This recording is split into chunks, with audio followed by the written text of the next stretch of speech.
is Michelle McDonald, and I'm the Executive Director of Brain Injury Canada. I am thrilled to introduce our latest webinar on identifying effects of COVID-19 on cognitive function and recovery trajectories, presented by our 2020 Platinum sponsor, Vox Neuro Inc. Presenters for this webinar today are Dr. John Connolly and Dr. Kyle Ruiter. Dr. Connolly and Dr. Ruiter are neuroscientists who specialize in cognitive function using neurophysiological measures called event-related potentials, which are brain biomarkers used to measure brain health.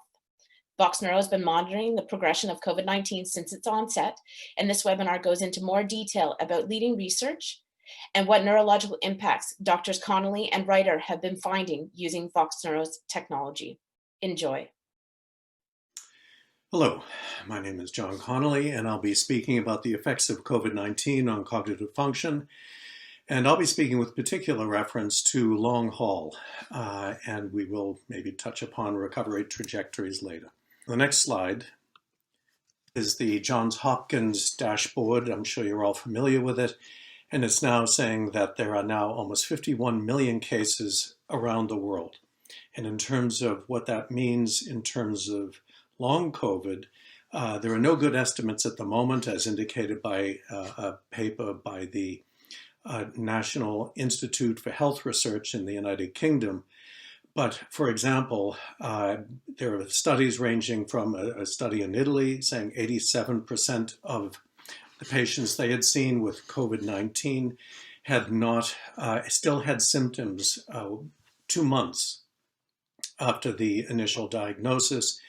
And there is an estimate of something in the region of 50% of all COVID sufferers will need some type of formal rehabilitation in order to get back to their pre-COVID state. So long COVID is very real, and that's an important point to make. In the next slide, the question is, what should we have expected from COVID-19? And we see that NAF, for example, in March, said that the major clinical manifestations of COVID, or SARS-CoV-2, are due to pulmonary complications. In April, a paper by Herman in the Lancet suggested that there was an emerging literature suggesting a daunting clinical relationship between COVID-19 and neurological illness, and they suggested that neurologists basically get ready for this. In June, a neuropsychiatry paper looked at 125 COVID patients and noted that 62% of them suffered from cerebrovascular events. 74% were ischemic stroke, 12% intracerebral hemorrhage, and 31% had altered mental status. 26% had a dementia-like neurocognitive syndrome. One of the first papers out of Wuhan, China by Mao was made available in April, and they noted that 50% of those patients they saw with severe respiratory symptoms also showed cerebrovascular and consciousness symptoms. 36 to 45% of them had neurological symptoms based on COVID severity. And then I think a very interesting note was published in the American Academy of Neurology in February 2020. And it was an article, really, not a scientific paper, of neurologists in Italy warning colleagues in the US that they should look for poorly defined neurologic conditions in patients with coronavirus. This would be things like the word we've heard a lot of about brain fog. So poorly defined is correct, but it does capture some of what is seen. And finally, the Italian neurology and neuroscience community became very aware of the neurological consequences of COVID, and they were the first in the world to open a neuro-COVID clinic at the University of Brescia. In the next slide, the issue is what determined our hypotheses, and I'll get to the hypotheses a little bit later. But I think the first thing to note is that COVID is not unique in being a virus that is neuroinvasive. RSV, or respiratory syncytial virus, is also invasive, especially as it's related to the severity of the virus itself. And it's associated with some, as you can see, some very significant neurological consequences, seizures, convulsions, and encephalitis. And encephalitis typically brings with it cognitive problems. Influenza type A is generally viewed as primarily respiratory, but it can be, in severe cases, neuroinvasive. And it's linked to a range of symptoms, as you can see there. And the one I will concentrate on is encephalitis again, and encephalopathy, but also something like Ray's syndrome, a young girl's version of autism, a female version of autism. So it is quite serious. And the same group talked about the coronavirus OC43 and it being associated with fatal encephalitis. And a group in Quebec was the first to demonstrate a neuropathological effects of this virus on severe respiratory responses. And I will also add that this group in Quebec also demonstrated that a loss of taste, a loss of smell, headache, that these were very characteristic of some viruses, coronaviruses in particular, and they suggested that they were, by virtue of almost the predominant effect of being neuroinvasive. And they suggested, for example, it was possible that the signs of respiratory distress was actually brought on by the virus's invasion of the brain and its effects on the medulla, which is a brain area that is very much influential in the control of respiratory function. And the last little caption there that up in the top right of the slide is from what's called the Sapienza review. And it's, again, an Italian study looking at the symptoms seen in COVID-19 infection, saying they fall into three categories. There were neurological expressions of the symptom of the underlying disease. So it'd be headache, dizziness, consciousness disturbance, motor problems, balance problems, and stroke. There were also the neuroperipheral symptoms, and this included, like I just mentioned, the loss of smell, loss of taste, and then finally some skeletal muscle damage. In the next slide is a study that was done published in June in the New England Journal of Medicine by Helms. It was a UK study. They looked at patients with COVID-19, and they found that neurological signs in 84% of their sample. They also, as you can see in this slide, showed fever. I'll jump down, I'll skip the next item and just say that they found almost 70% showed signs of agitation and anxiety. And then the last point down at the bottom is the dysexecutive syndrome. And this is a very cognitive sort of phenomenon. This is a blend of attention and memory, and basically it's flexible thinking. And it's it's a difficult concept, but it is one of the concepts or one of the cognitive processes that is most affected by brain injury and neuropathology. One thing I want to go back to is that CAM-ICU. That's the confusion assessment method. And it is a behavioral assessment, which is problematic, frankly, but they found positive findings in it, meaning patients were disabled by the virus in 65% of their sample. The trouble with that is that it is behavioral assessment requiring patients to respond in ways that the other symptoms, almost by definition, prohibit. So it is not surprising that they found such a poor score on the CAM. But again, it speaks to the behavioral assessment as to not being very reliable, because it is asking patients to respond by squeezing somebody's hand to indicate they understood a sentence, did or did not make sense, etc. It's a challenging test to rely on. In the next slide, it's about the limited content overlap among scales. Now, this is scales of cognition and neuropathology and psychiatry. And the study by Fried talks about the substantial heterogeneity of depression and the low overlap among scales for depression.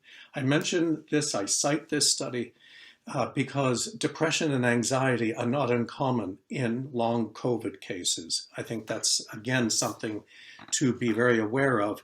And the idea that, that the symptoms the patient is presenting with that look as if they might be COVID is actually due to depression and anxiety and just agitation on the part of the patient, that is very, very wrong. These psychiatric, if we want to call it that, psychological consequences of COVID go with the actual virus. It's not that the symptoms are imagined by the people. And in fact, a paper published by a very substantial group from the States in the Frontiers of Psychiatry said that the solution to these problems, like you see in the CAM, the confusion assessment method, and what Fried is talking about in terms of depression scales, and the same Newson group also has had a great deal of criticism for DSM-5, for example. They say the solution is to use biological measures, and they particularly favor neurophysiological measures, EEG, and event-related potentials. And as you'll see, we're certainly not going to disagree with them. Now, in terms of behavioral measures not sufficient, as it says in the next slide. And the answer is no. Very quickly, I'm showing you a patient who is riding his bicycle, as you can see in the top left picture. He was hit by a fast-moving automobile. He had no vital signs when the emergency team got him. They revived him. He was in a coma. He emerged from the coma and was diagnosed by a world-class neurologist in Hamilton, Dr. Jane Gillette. And she used a very, very good behavioral assessment measure, because that was all that was really available at the time, and said he was a classic vegetative state patient. We did our assessment of him, and he absolutely was not. He received treatment, and you can see he's now learning to walk again. And cognitively, he was never absent. He was always there. And what you can see from the coma recovery scale, that's the CRSR, the coma recovery scale revised version, it is wrong up to 41% of the time. The consensus, it demonstrated consensus diagnosis is wrong up to 41% of the time. And it suggested, Schnackers did, that the CRSR was the test to use for these patients. However, if you look down at the bottom of the slide, you'll see there's a paper published in 2017 by Juanez, actually from the same group as Schnackers. And Juanez demonstrated that, in fact, the coma recovery scale, the revised version, a behavioral assessment again of vegetative state, it itself is wrong 36% of the time. So behavioral assessment of these types of neuropathology, whether it's vegetative state and severe brain injury, whether it's concussion, or whether it's the symptoms of COVID-19, one simply cannot rely on behavioral assessments. In the next slide, I now start to talk about hypotheses regarding cognitive function in COVID-19. I've made mention of the National Institute for Health Research in the UK, and they talk about how the cognitive symptoms of long COVID vary across and within patients and across time. Very, very significant. They're also the source of the information that up to 50% of patients who have had COVID-19 will require formal rehabilitation to fully recover. In terms of the functions that we look at in our assessments, we look at attention, both it's auditory, both low-level and high-level attention, and you'll see a certain similarity across all of the hypotheses here based on the available evidence, and that is that there'll be a reduced amplitude in the brain responses to these, to paying attention to particular stimuli that are presented, that Dr. Ruiter will talk about in a few minutes. There'll also be a delayed latency. It's one of the characteristics that is being seen at a very, like the brain fog. It is a delayed latency in the responses. Also memory, we look at visual working memory, and we see again reduced, we hypothesized we would see reduced amplitude and a delayed latency. Also, as the NIHR review indicated, these symptoms will vary both across and within patients and across time. So it is, people will think that they are back that the symptoms have disappeared, or at least their memory problems have disappeared, and they'll find a month later, all of a sudden it comes back out of the blue. They wake up and they are experiencing memory problems again. It is a very opportunistic type of virus, it seems. Also, concentration, we expect that that will be reduced in terms of the amplitude of the responses associated with it, and again, a delayed latency. In other words, the responses will be much slower than usual. And finally, that executive function that I talked about earlier, that is seen to be wrong in COVID patients, well, it remains with them as a symptom once they are over the acute stage of the virus. And again, we expect we'll see fluctuations in this in particular in terms of both amplitude and latency. Also, the similarity and variability across these symptoms reflects the most recent evaluation of long COVID patient symptomatology. It just doesn't seem to go away. There are some cases that it's now approaching almost a year that these people have been experiencing these symptoms. These are data from China. So this is what's really quite worrying about the post-COVID, the long haul element of it. The current thinking, I just want to quickly go through some of the features of the neuroinfection about COVID-19, the pathophysiology and the clinical signs. There is apparently systematic inflammation. That data has been presented. Prolonged hypoxia could be an explanation for some of the effects, and neuroinflammation. There's hippocampal damage, blood-brain barrier damage, and that could explain cytokine storms that have been reported. And finally, what we really care about in our world as cognitive neuroscientists is that memory, attention, executive function, anxiety, and depression are seen within COVID-19.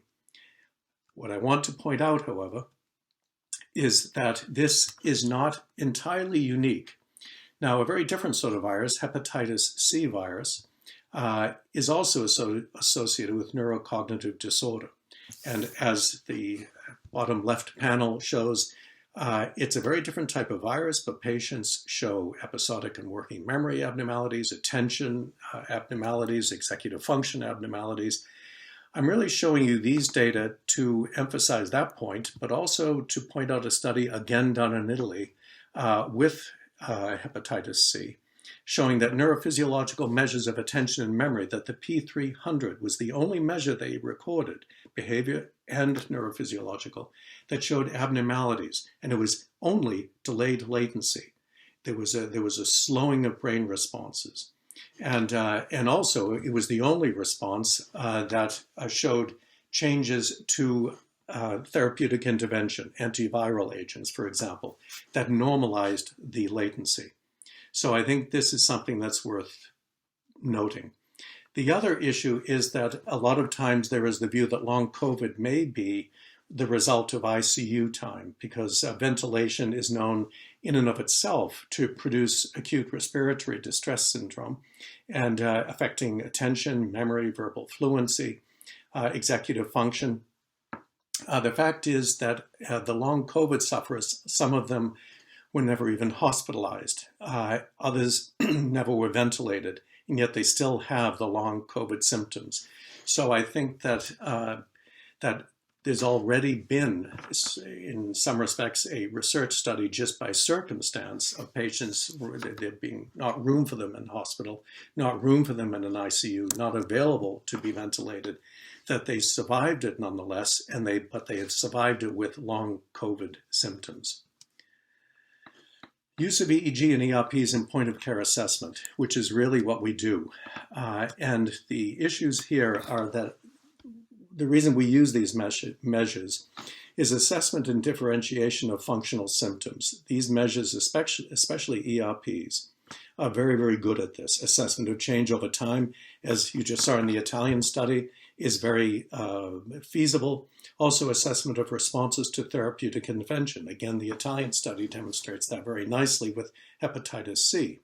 Also, these measures are objective, quantitative, replicable, and clinically relevant. And one of the things we're really doing is moving beyond, in some cases, problematic diagnostic issues and going directly to assess the symptoms. because these are capable of informing rehabilitation targets and, again, tracking therapeutic intervention. So now we go on to the next topic. Thank you very much. Now that Dr. John Connolly has walked you through the epidemiological and neurological manifestations associated with COVID-19, what I'll be walking you through is what is available for patients today who are suffering from those long-term neurological consequences associated with the novel coronavirus. So in addition to that, I will also be presenting some anonymized patient examples to really demonstrate the severity of the cognitive deficits that we are seeing with those who have since recovered from COVID-19 from an infectious standpoint, but are still suffering those long-term neurocognitive effects. So moving on to the next slide, how can we help COVID survivors today? So what we can do is provide them with a cognitive health assessment. This leverages VoxNeur's platform neurotechnology and ultimately provides direct insights into the cognitive performance of a patient. And individuals can then get their cognitive health tested and use that neurophysiological data in conjunction with the other assessment tools being used by their healthcare providers to help tailor a rehabilitation plan and track recovery and ultimately get them on the path to recovery and full health sooner than later. So what exactly is the cognitive health assessment? So it's a 45-minute EEG-based test that utilizes neuropsychological tests that have been adapted for computer presentation. And for those unfamiliar with what EEG is, it's essentially the measurement of the electrical activity in your brain. And as what we do with it is, we present images or sounds, we present stimuli to an individual, and we record your brain's responses to those stimuli that we present to you. So depending on the task at hand, these stimuli that your brain responds to are reflective of different core cognitive functions. And what this really does is it helps to differentiate between true cognitive decline as associated with COVID-19 or other brain injuries such as concussion, stroke, etc. And that perceived cognitive decline when you're feeling a little bit off today because you didn't have a good night's sleep, for example. So to provide a little bit more detail on what exactly it is that we are testing for and measuring using the cognitive health assessment. So we run a test called the automatic attention test, and as the name suggests, what we measure is what we call automatic attention. And what this really is passive attention. It's your brain's ability to understand and take in environmental stimuli around you when you're not actively or consciously paying attention to that information in your surroundings.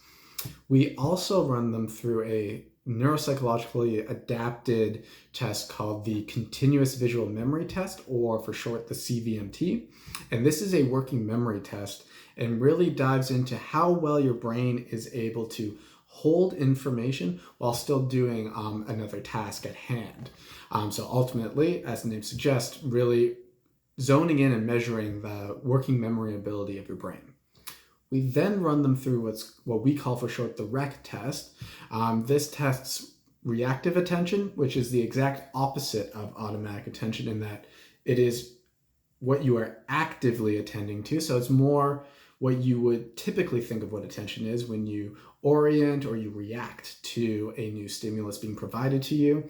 Whereas, like I mentioned before, the automatic attention is a passive attention. We also measure executive function and concentration in this test. Lastly, what we run them through is what's called a Picture Peabody Vocabulary Test, or again, PPVT for short. This is, again, a neuropsychologically adapted test that is very commonly used not only in neuropsych, but also in occupational therapy, as well as speech-language pathology. And ultimately, what this measures is language comprehension, or more specifically, receptive vocabulary ability. So what exactly is the whole procedure of getting this cognitive health assessment done? We know that's a 45-minute EEG assessment, but there is some steps leading up to actually being able to run the EEG. So looking here at the first three images, you can see in image one, we actually have the patient comb their hair first, which I know can seem a little bit silly, but ultimately what this does is help create a better conductivity between the scalp and the electrode that's either placed on the scalp via the cap that you can see in the second image here, or by an individual electrode that's placed directly on the scalp. And then once the cap is on or the individual electrode is on, what we do is we connect it with a gel, and this gel is most similar to ultrasound gel. And this is what creates that strong conductivity between the scalp and the electrode so that we can collect the small electrophysiological responses that your brain produces to stimuli that we present to you. And then here in the next slide, in image 4, you can see the little red boxes on the computer screen there. This is to ensure that there's a strong conductivity between the electrode and the scalp. We have to make sure that there is a certain amount of conductivity and when we acquire the data, so that on the back end, when we analyze it, we can get a true understanding of the cognitive ability of your brain when we do the analysis. And then lastly is just an image of the beginning of the first test. Setup takes 10 to 15 minutes. So let me now provide you with some patient examples. So the first patient that I'm going to bring up here was a mid-20s female who was completely healthy prior to, I should say, contracting COVID-19. They had since recovered, again, from an infectious standpoint, but was still really suffering from these neurological consequences, complained of, a lack of concentration, brain fog, difficulty remembering. And we were able to see, those exact symptoms that she's complaining about at that neurophysiological level through this test.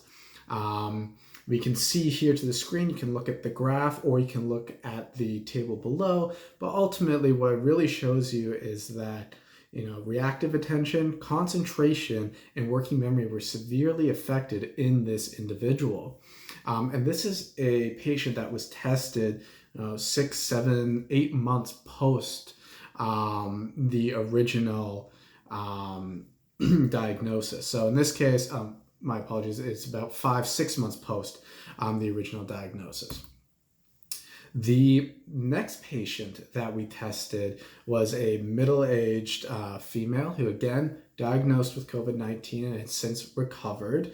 However, still showing those long-term neurophysiological and neurocognitive effects of the disease. And the patients, or I should say the cognitive profiles between these two patients are very similar in that we're really seeing deficits in attention, concentration, and working memory.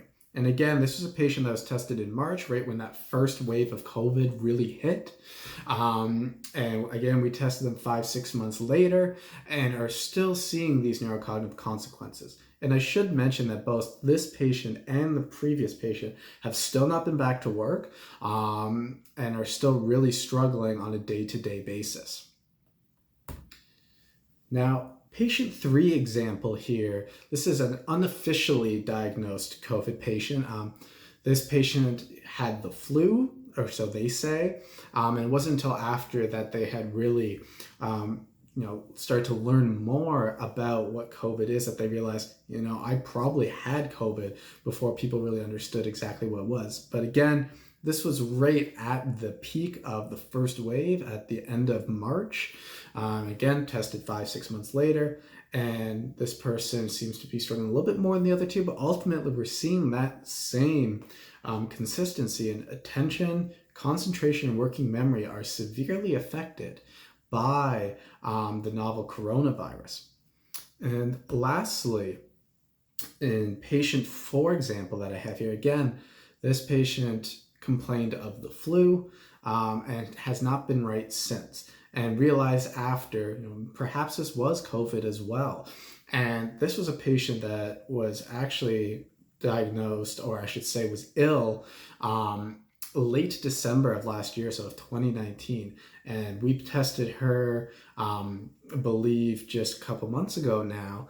And again, this individual is faring much worse than the other two, but again, still showing obvious cognitive decline in those same 3 domains that I had mentioned before. And one thing I just want to mention is, the fact that all of us have had the common flu at some point, and you may feel, not yourself for a week, maybe even 2 weeks, but you never have these long-lasting, cognitive deficits where you feel like you can't concentrate, you feel, very brain foggy, you sometimes even feel nauseous, or whatever the case may be. These types of, long-term effects really are not seen in that typical common flu like we are seeing with COVID-19. So it's just really important to be diligent and understand that these patients really are struggling despite the fact they have recovered from COVID-19. With that, I want to thank you for listening to this presentation and leave you with a couple other things, in that we are only really starting to learn the neurological consequences associated with COVID-19. And it's understandable, that a lot of research right now is, of course, going into vaccines, stopping it at that acute stage, to drop that mortality rate and help those individuals in those more severe cases. And there's also research going into, the respiratory and cardiovascular effects of COVID-19.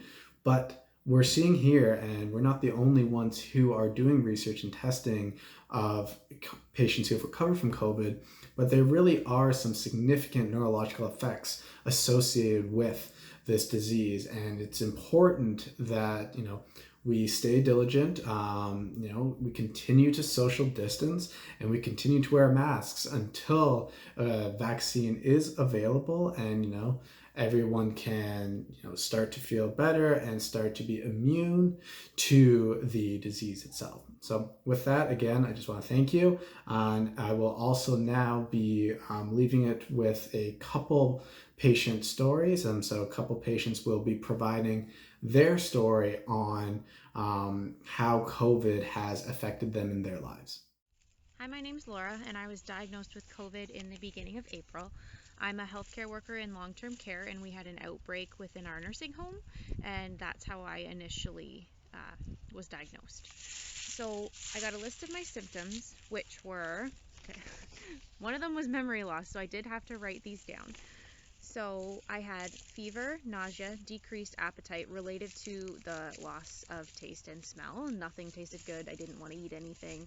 I had a lump in my throat, severe fatigue, general weakness, chronic migraines, earaches, loss of balance, dizziness, brain fog, memory loss, muscle tremors, pain in the left side of my chest to my shoulder to my arm, neuropathy in my fingers and sometimes in my toes. I had a blood clot, apparently, according to the emergency room, which was never actually diagnosed. They did look for it in my chest and couldn't find it. They're unaware of if it was present in any other part of my body, but I did have my blood monitored for my D-dimer levels to make sure that it was decreasing. I've had an increased heart rate with minimal physical activity.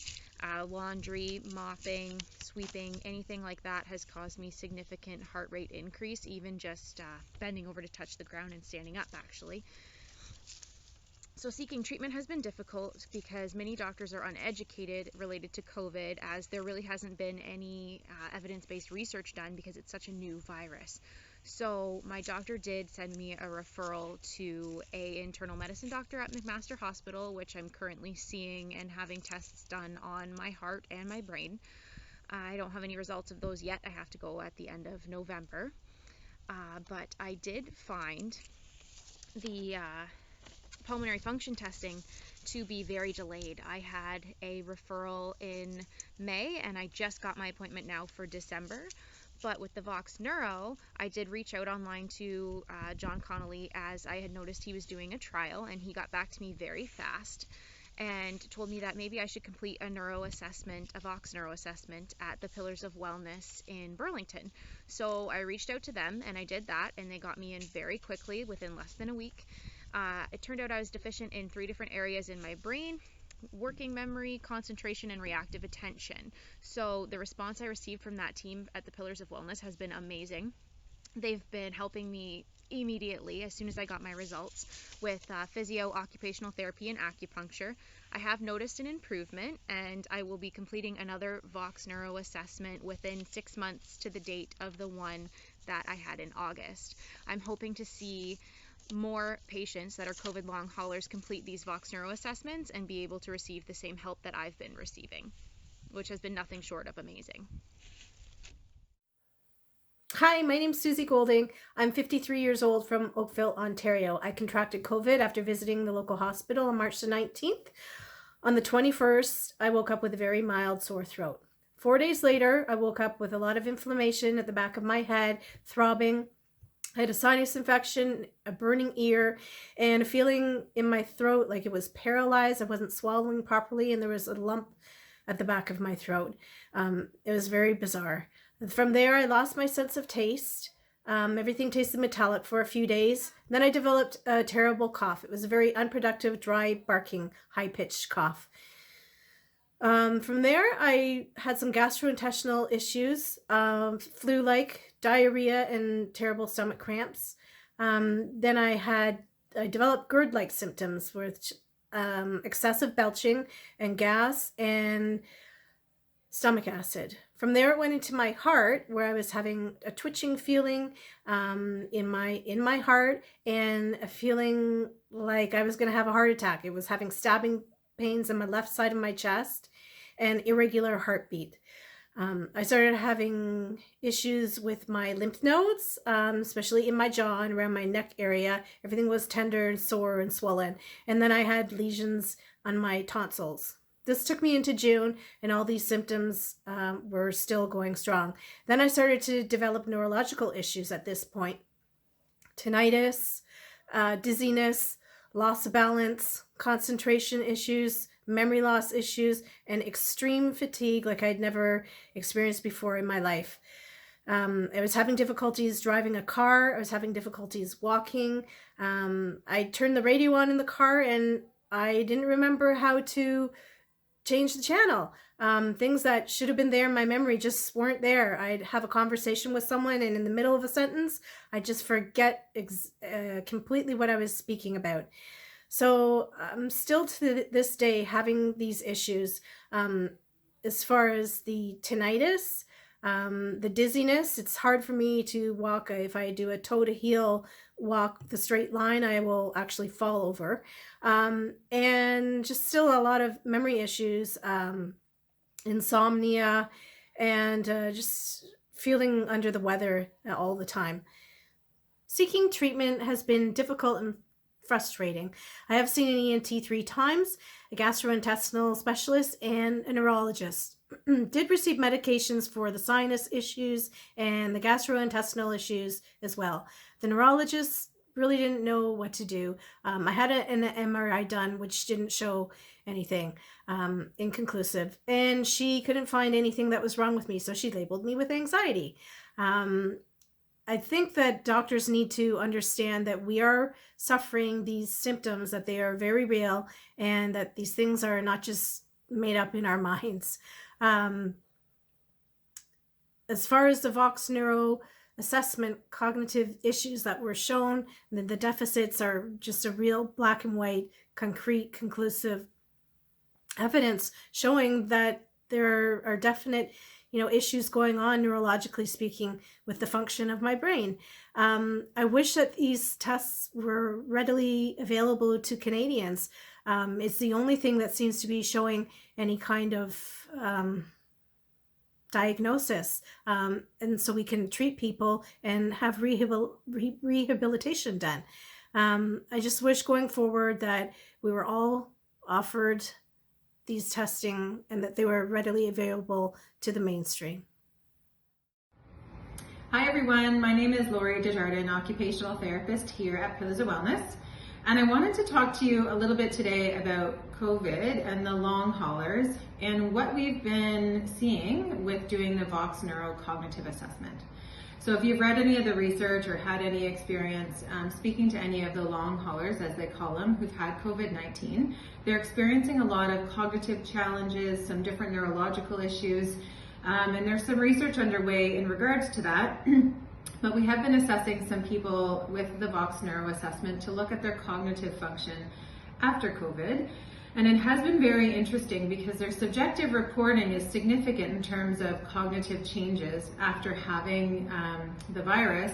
And it's actually showing up on the EEG assessment with the Vox neuro testing. So it is showing that their brain is struggling in areas that otherwise would have been normal.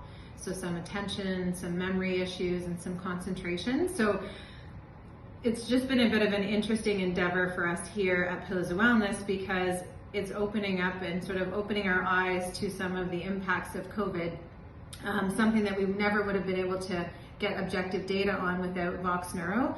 And it's been validating a lot of these clients' issues that they're talking about. It's something that you can't see, but they can feel it and they're living it every day. And Vox neuro assessment is showing that objective data.